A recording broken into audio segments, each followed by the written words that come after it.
So good morning from Kashi Biswanath temple. Just একটু আগে দর্শন করে এলাম আমি। অসম্ভব একটা এক্সপিরিয়েন্স ছিল। তো পার্ট ওয়ানে তোমাদের ঘুরে দেখিয়েছিলাম আমি মণিকর্ণিকা ঘাট, দশাশ্বমেধ ঘাটের আরতি এবং কাল ভৈরবের মন্দির। তো আজকে আসছে পার্ট টুতে তোমাদের আমি ঘুরে দেখাবো अस्सी ঘাট। ওখানে আছে সংকট মোচন হনুমান টেম্পল, দুর্গা মন্দির, তুলসী মানস। তো এখান থেকে আমি চলে যাব একদম নৌকা ধরে अस्सी ঘাটে, কারণ अस्सी ঘাটে ভোরবেলা আরতিটা আমরা ওখান দিয়ে দেখবো। যদি টাইমলি পৌঁছতে পারি তাহলে দেখতে পাবো, নাহলে হয়তো মিস করবো। তো চলো এখন যাব আমরা দশাশ্বমেধ ঘাটের দিকে। ওখান থেকে আমরা নৌকা ধরে যাব अस्सी ঘাটে। তো সকাল প্রায় হয়েই এসছে, 6:30 বাজতে যাচ্ছি আমরা अस्सी ঘাটের দিকে। তো এখন আছি দরভঙ্গা ঘাটে। বারাণসীর যে কটা ফেমাস ঘাট আছে তার মধ্যে দরভঙ্গা একটা। তো এখানে জাস্ট তোমরা আর্কিটেকচারটা দেখো দরভঙ্গা ঘাটে, আলাদাই, এক কথায় আলাদা। তো এখন যেখানে আছি এখান থেকে अस्सी ঘাট অ্যাপ্রক্সিমেটলি প্রায় 3 কিলোমিটার মতো যাবো। পুরোটা কভার করবো, দেন ওখান থেকে বাকি যেসব জায়গায় যাওয়ার প্ল্যান ছিল সেগুলোও কভার করবো। তো চলো, মাঝখানে যেতে যেতে আরও ভালো কিছু পেলে অবশ্যই তোমাদের সঙ্গে শেয়ার করবো।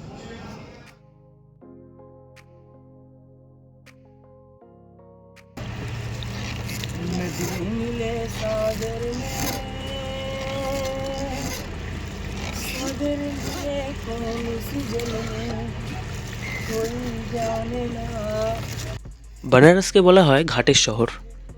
এখানে 84 থেকে 88খানা ঘাট আছে। প্রত্যেকটা ঘাটের আলাদা আলাদা ইতিহাস। প্রত্যেকটা পদে পদে তোমরা এখানে হাজার হাজার বছরের ইতিহাসের ছোঁয়া পাবে। তো এই ঘাটগুলোকে এক্সপ্লোর করার জন্য মূলত দুটো অপশান থাকে মানুষের কাছে, হয় পায়ে হেঁটে আর নাহলে গঙ্গাবক্ষে নৌকা করে। দুটোই ভিন্ন ধরনের একটা এক্সপিরিয়েন্স। তোমরা হাঁটতে হাঁটতেও করতে পারো, কিন্তু গঙ্গার উপরে নৌকায় বসে মাঝির গান শুনতে শুনতে তখন তোমরা এই ঘাটগুলো ভিজিট করবে, সেটা জাস্ট সত্যি মানে এটা হয়তো এক্সপিরিয়েন্স না করলে বুঝতে পারতাম না যে এই জিনিসটা কতটা স্পেশাল। কারণ বানারসে এসে যদি না কেউ এই বোটিংটা করে তাহলে আমি মনে করি অন্তত যে তার বানারস ঘোরাটা অসম্পূর্ণ। কারণ এর যে বিউটিটা আছে সেটা মানে এক্সপ্লেন করা।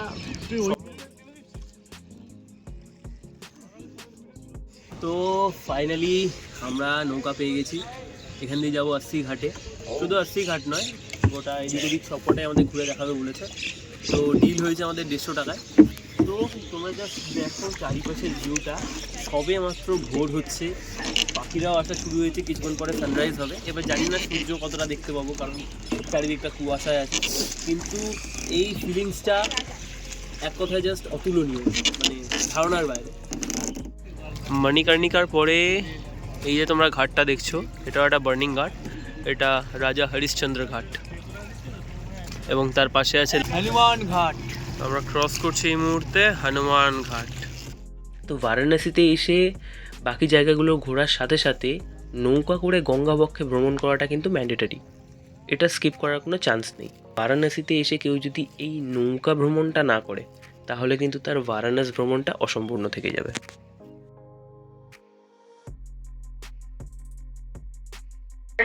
অবশেষে নৌকা করে আমরা পৌঁছে গেছি अस्सी ঘাটে। अस्सी ঘাট হলো বানারসের যে কটা বড় ঘাট আছে তার মধ্যে অন্যতম এবং বৃহত্তম একটা ঘাট। তো যে কজন আছে ট্যুরিস্ট, সবাই এখানে এসে কোথাও ভিজিট করুক আর নাই করুক, अस्सी ঘাটে ভিজিট করবেই করবে। সাধারণ দিনে প্রায় 300 লোক প্রতি ঘন্টায় अस्सी ঘাটে ভিজিট করে। আর যখন ফেস্টিভ সিজন থাকে লাইক মহাশিবরাত্রি, হোলি, প্রতি ঘন্টায় এখানে 2,500 থেকে 3,000 লোকের ভিজিট আসে বা ভিজিট করে এই ঘাটে। এখানে সকালবেলা একটা আরতি হয় একদম এইখানটা, যদি কখনো তোমরা আসো সকালবেলা এটা এনজয় করতে পারো। अस्सी ঘাট বারাণসীর সব থেকে দক্ষিণে অবস্থিত এই ঘাটটা। এটি বারাণসীর অন্যতম বড় ঘাট এবং সবচেয়ে জনপ্রিয়। বারাণসীর বেশিরভাগ দর্শনার্থীদের কাছে এটি এমন একটি জায়গা হিসেবে পরিচিত যেখানে দীর্ঘমেয়াদী বিদেশি ছাত্র, গবেষক এবং পর্যটকের বসবাস। अस्सी ঘাট প্রায় বিনোদনের জন্য এবং উভয় সময় পরিদর্শন করা হয়। হিন্দুরা বিশ্বাস করেন যে अस्सी ঘাটেই তুলসীদাস তার স্বর্গীয় আবাসে চলে গিয়েছিলেন।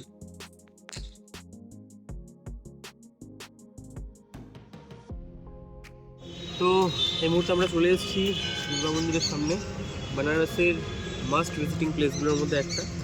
এবং এই দুর্গা মন্দিরকে কেন্দ্র করেও প্রচুর ইতিহাস আছে, সেটাও তোমাদের ব্রিফ করে দিচ্ছি। এই মন্দিরের ভেতরে ভিডিওগ্রাফি করা একদমই বাড়ানো, মানে পুরো স্ট্রিক্টলি বাড়ানো, এই কারণে আমরা আউটসাইডে আছি। এই মন্দিরের যে স্ট্রাকচারটা দেখছি এটা পুরোটা নাগারা স্টাইলে বানানো। দুর্গা মন্দির মূলত এই মন্দিরটি দুটো নামে পরিচিত, দুর্গা কুণ্ড মন্দির এবং দুর্গা মন্দির নামে। এটি পবিত্র বারাণসীর অন্যতম বিখ্যাত মন্দিরগুলোর মধ্যে একটি। হিন্দু ধর্মে এই মন্দিরটির অত্যন্ত ধর্মীয় গুরুত্ব রয়েছে এবং এটি মা দুর্গাকে উৎসর্গ করা। দুর্গা মন্দিরটি 1800 শতকে নাটোরের রানী ভবানী নির্মাণ করেছিলেন। মন্দিরের পাশে একটি কুণ্ড রয়েছে, যা আগে গঙ্গা নদীর সঙ্গে সংযুক্ত ছিল। এটা বিশ্বাস করা হয় যে দেবীর বিদ্যমান মূর্তিটি কোনো মানুষের তৈরি করা নয়, বরং মন্দিরে তা নিজেই উপস্থাপিত হয়েছিল। পাঠ্য অনুসারে কাশী নরেশ অর্থাৎ বারাণসীর রাজা তার মেয়ে শশীকলার বিয়ের জন্য স্বয়ংবর ডাকেন। পরে রাজা জানতে পেরেছিল যে রাজকন্যা বানভাসী রাজকুমার সুদর্শনের প্রেমে পড়েছিল। কাজেই কাশী নরেশ তার কন্যাকে রাজপুত্রের সাথে গোপনে বিয়ে দিয়েছিলেন।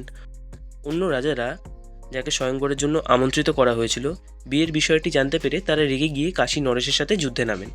এরপরে সুদর্শন দুর্গাকে প্রার্থনা করেন যে তিনি সিংহের উপরে এসে কাশী নরেশ এবং সুদর্শনের জন্য যুদ্ধ করেন, এবং সেটাই করেন মা দুর্গা।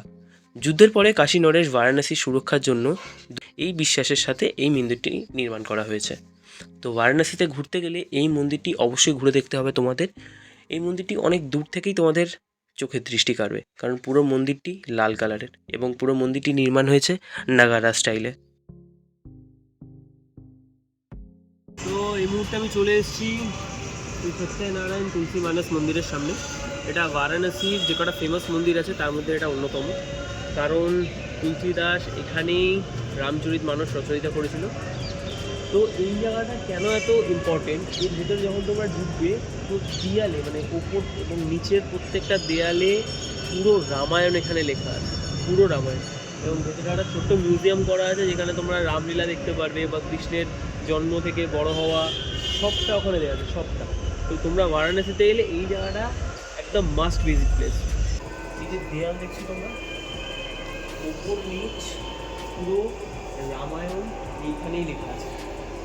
যদি এখানে এসে কেউ ধৈর্য ধরে রামায়ণ পড়তে চায় বা রামায়ণ সম্বন্ধে জানতে চায়, তাহলে কাজ করতেই পারে।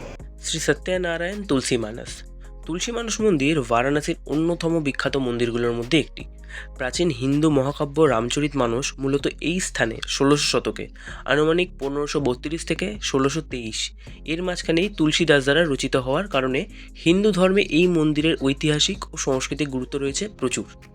বিখ্যাত হিন্দু মহাকাব্যগুলির মধ্যে একটি রামায়ণ। রামায়ণ মূলত সংস্কৃত ভাষায় 500 থেকে 1000 খ্রিস্টপূর্বাব্দের মধ্যে সংস্কৃত কবি বাল্মীকি লিখেছিলেন।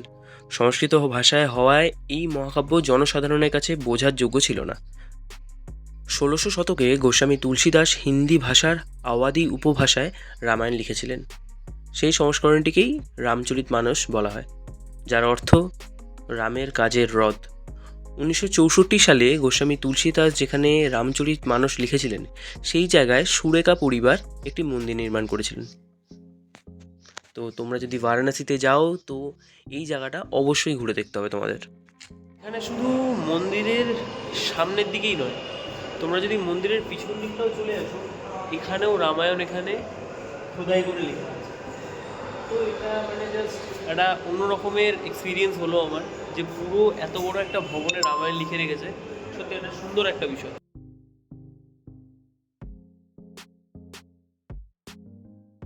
সংকটমোচন হনুমান মন্দির। সংকটমোচন হনুমান মন্দির হলো হিন্দু দেবতা হনুমানের মন্দির। এই মন্দিরটি অবস্থিত কাশী হিন্দু বিশ্ববিদ্যালয়ের কাছে। কথিত আছে এই মন্দিরটি যেখানে নির্মিত হয় সেখানেই তুলসীদাস হনুমান দর্শন পেয়েছিলেন। রামচরিত মানসের গ্রন্থের রচয়িতা তুলসীদাস এই মন্দিরটি প্রতিষ্ঠা করেছিলেন। প্রচলিত লৌকিক বিশ্বাস অনুসারে এই মন্দির যারা নিয়মিত দর্শন করেন তারা হনুমানের আশীর্বাদ পান। প্রতি মঙ্গলবার ও শনিবার ভক্তরা এই মন্দিরে হনুমানের বিশেষ পুজো দিয়ে থাকেন। হিন্দু জ্যোতিষ মতে হনুমান শনিকে দমন করেন, তাই অনেক হিন্দু শনির দোষ বা অন্যান্য গ্রহের দোষ খণ্ডন করার জন্য এই মন্দিরে পুজো দেন। তো বারাণসীতে ঘুরতে গেলে এই জায়গাটা অবশ্যই ঘুরে দেখতে হবে তোমাদের।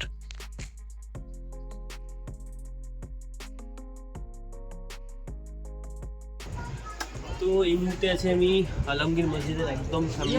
আলমগীর মসজিদ, এই মসজিদটি আরও দুটো নামে পরিচিত, বেনি মাধব কাদেরেরা বা ঔরঙ্গজেবের মসজিদ। এই মসজিদটি 17শো শতকে মুঘল রাজা ঔরঙ্গজেব দ্বারা নির্মিত হয়েছিল। মন্দিরটি পাঞ্চগঙ্গা ঘাটের ওপর একটি বিশিষ্ট স্থানে অবস্থিত। মসজিদটি নির্মাণের পূর্বে ওখানে ভগবান বিষ্ণুর একটি মন্দির ছিল। মন্দিরটি বেনি মধুরাও সিন্ধিয়া নামে একজন মারাঠা সর্দার নির্মাণ করেছিলেন। যখন সম্রাট ঔরঙ্গজেব বানারস দখল করেছিল তখন তিনি এই মন্দিরটি ধ্বংস করেছিলেন। এরপরে ঔরঙ্গজেব 1669 সালে মন্দিরের ধ্বংসাবশেষের উপর একটি মসজিদ নির্মাণ করেন এবং একটি মুঘল সাম্রাজ্যের সম্রাট হওয়ার পরে তিনি সম্মানজনক উপাধি পান আলমগীর। এই নামে আলমগীর মসজিদের নামকরণ করেছিলেন তিনি।